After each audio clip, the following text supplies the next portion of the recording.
norbaitek kontatu behar duelako. Izena jarri behar duelako norbaitek. Ze gertatzen ari da. Eta, nola hori, Pako, existitzen dena, izena daukan guztia existitzen da. Orduan, jende asko, jende gehiena, komunikabide guztiak, salbuespen gutxi batekin, ez die izenik jarri nahi gertatzen ari denari. Eta gertatzen ari denak dauka izen oso egoki bat, oso propioa, eta da gezurra. Gertatze dela, esaten digutena da gezurra. Dao, espreski diseinauta aspalidanik oso jende jakitunak, minuskulas idatzita, jakitunak minuskulas, sinistu dezagon, nahiko luketena guk gertatzen dela pentsatzea. Hori da komunikabidean funtzioa orduan. Bueno, horren aurreko txerto prebentibo bezala norbaitek izena jarri behar dio dagoenari. Beraz da, gezurra. Horrek esan nahi du ez dagoela egirik, bai. Egia dago nahaztuta, gezur mordo batekin, inok ez bereiz desan, ez desan berezi, egia eta gezurran ondoden. Guk ez dakigu egi guztia, baina badakigu egiaren zati bat, ezagutzen dugu, da hori kontatzen dugu, eta ezikitzen dugu ez eskatu, ezikitzen dugu gainontzekoa jakiteko eskubidea. Pertsona nagusi bezala eta aur bezala ere, duintasunez tratatuak izatea hiritarrak.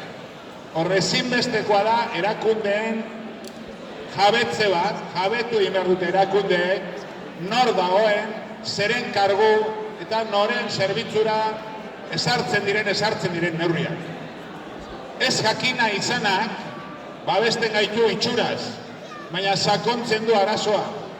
Eta jakin nahi ez duen guztiak eragina dauka baita jakin nahi dugunengan. Beraz, ez da iritzi kontua. Iritzitik ateratzeko modu bakarra da baiestapena. Eta hor dago metodo zientifikoaren behar izana. Benetako metodo zientifikoaren behar izana, eta hori aldarrikatzen dugu. Nahi dugu jakin, eta jakiteko zientzia ezinbestekoa da. Ez da nahiko. Ze zientziak bere metodo guztiekin dena ezin du jakin ez da. Baina gauza asko jakiteko modu bakarra da zientzia, da lorpen bat.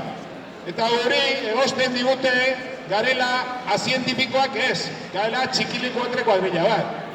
Eta ez da horrela, guk aldarrikatzen dugu benetako zientzia maiuskulekin. Jakin nahi degulako.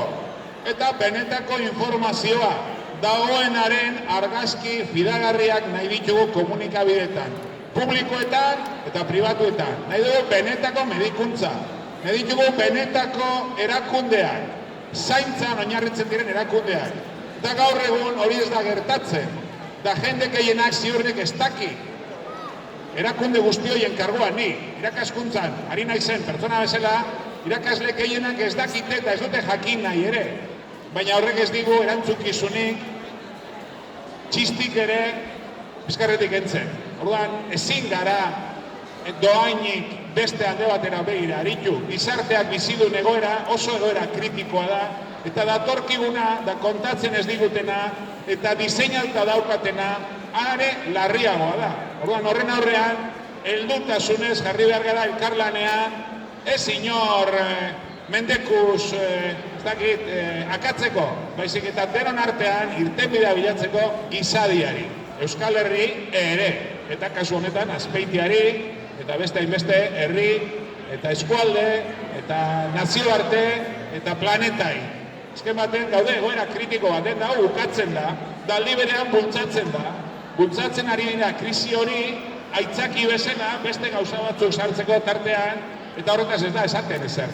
Hau jakin egin behar da, hau esatea ez da erosoa, baina egia denez norbaitek esan behar du, uste dut hori dela gure funtzioa, eta ez nik, hemen gaudenok hori simbolizatzen dugu, guta zarutza o daun zerbait, baina norbaitek eutzi behar dio horri.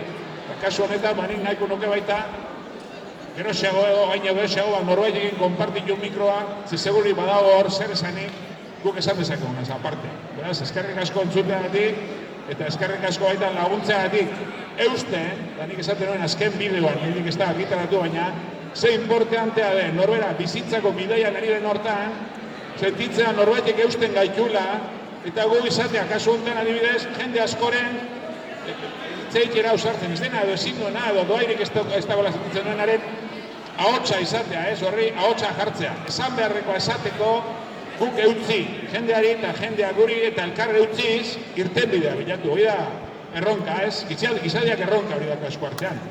Beraz, eskerrik asko.